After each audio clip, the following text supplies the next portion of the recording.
that is in the blood. We can't have fibers flying around in the blood because, first of all, they wouldn't fly. Well, they might, okay? But if they did circulate in the blood, they'd get stuck on stuff, okay? And that would be a problem. So what we have is we have fibrinogen, all right? And that, when this process begins to take place, the fibrinogen gets turned into threads, the fibrin threads. So that break in the vessel, platelets have clumped. Now we need to make sure that that doesn't move, okay? So the fibrin threads get formed. We now have that formation of the fibrin threads, and it looks just like a web, okay? And then everything else begins to back up. So platelets come in, red blood cells come in, white cells are there because we're trying to make sure nothing's invading the body. We get this whole great big huge clump right there at that broken vessel. So, clotting factors to do this that are going to help the conversion of this pathway are going to be in the blood. Clotting factors for this process that's going to occur as we get that break and as stuff begins to move in and stuff begins to move in, chemicals get released, bring more stuff in. These clotting factors, as stuff begins to move in and take place, what you end up getting is a cascade reaction. Meaning, you don't need a whole lot of anything. A little bit and the chemicals that get released will take care of everything. So, in order for it to occur, if we activate one of the factors, it'll activate the next one. And we have the reaction cascade for this pathway. So the pathways are termed either extrinsic or intrinsic. Extrinsic pathways for hemostasis. Basically what happens is it's something that is external to the blood itself. So the factors get released by the damaged tissues maybe, or by the blood vessels themselves. And if we can get the process started and get that first factor going, the other factors follow suit and healing will occur. Bleeding will stop. So you said it can be released by damaged tissues, or like if you cut the tip of your finger, that's extrinsic to the blood itself. so it'd be like the blood vessels. It could be the tissues around the cut, and it could be the actual vessel that got cut. But it's outside of the blood. Intrinsic means factors in the blood itself.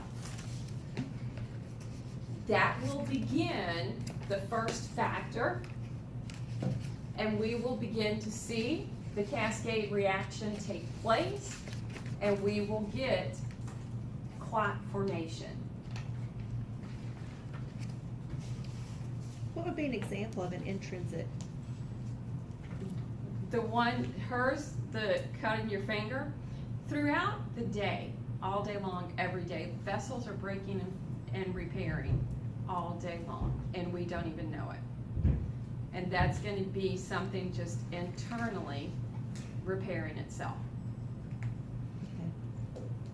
Now, the goal, because having the vascular spasm, having the platelet plugs, in cases where there's a large cut, that's not enough to stop the bleeding.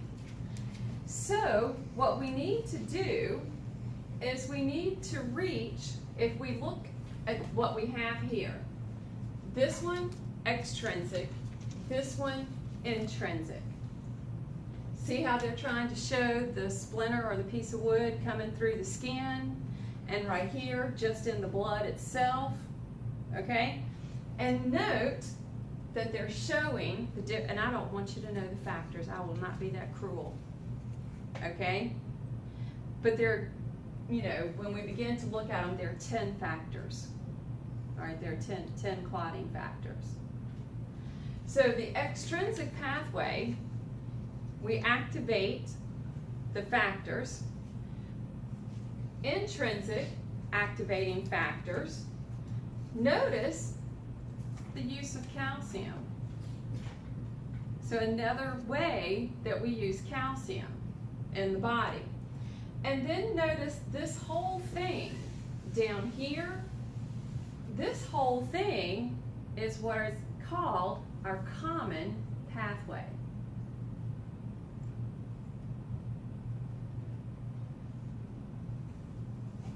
Do they have anything in common?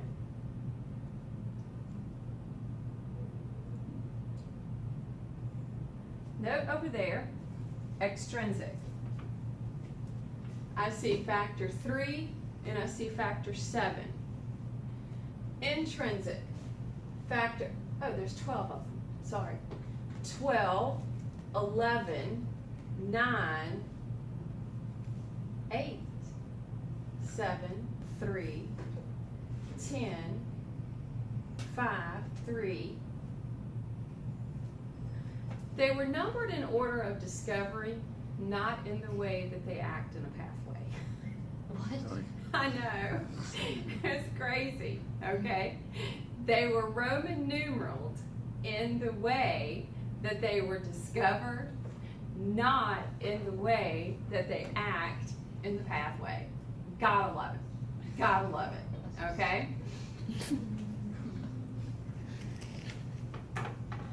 Both of these, whether we talk intrinsic or intrinsic, come down to what we term our common pathway. And that common pathway, the goal, form the clot.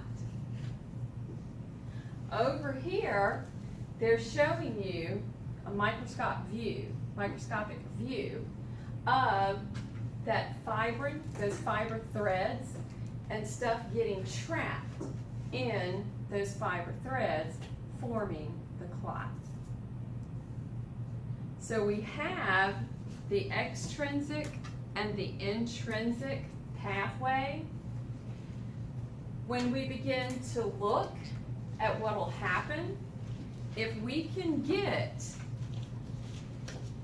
one of the factors activated, it begins the cascade of the other factors.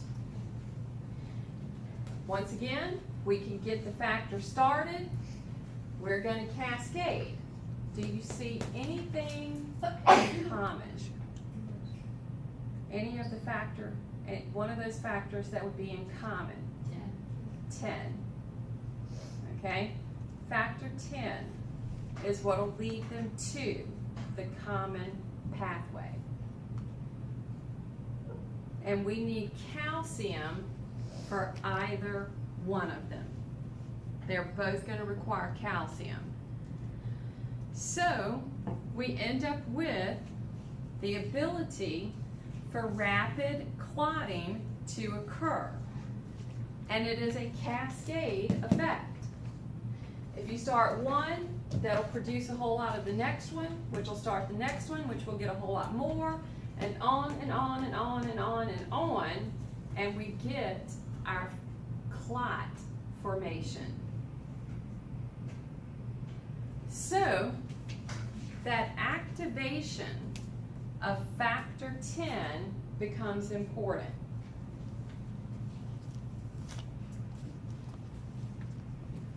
Have you ever heard of a prothrombin time test, a PTT? That is a test that can be done on people who might have an issue with blood clotting. For example, under normal conditions, if we were to like paper cut our finger or something like that, we should within a minute not have any more blood flowing. That would be the norm.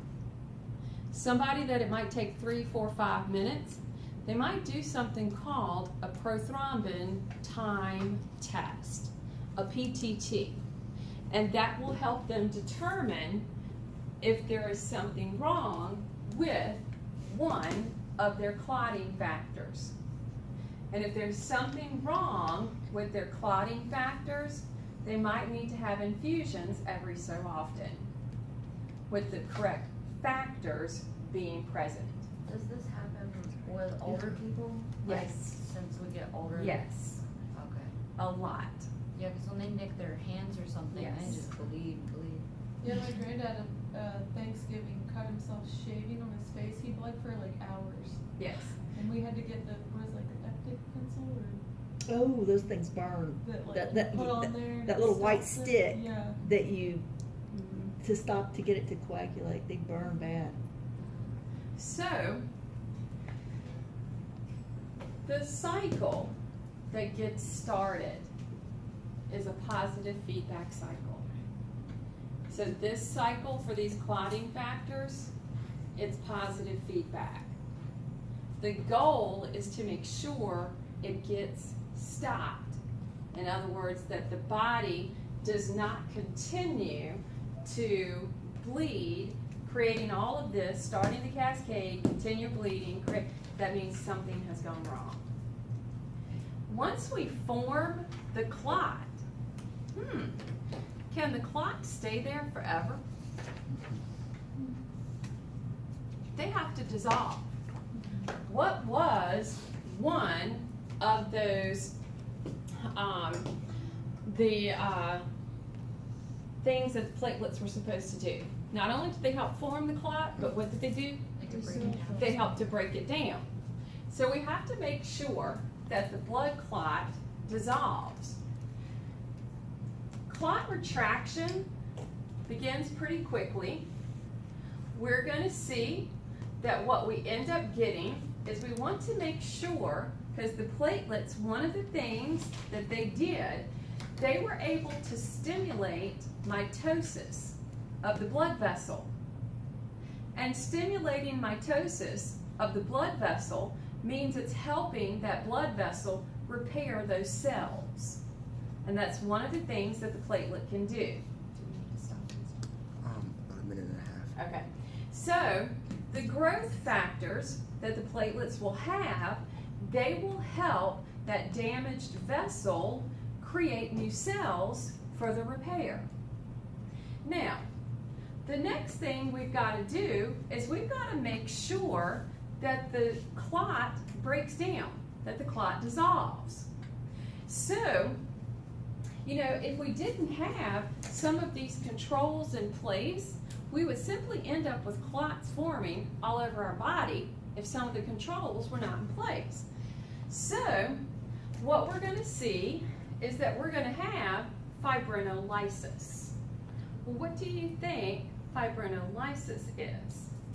We're going to lyse the fibers. So those fibers that got formed in the clot, the enzymes will come in and hydrolyze, break apart those fibers, and it'll begin to break down. So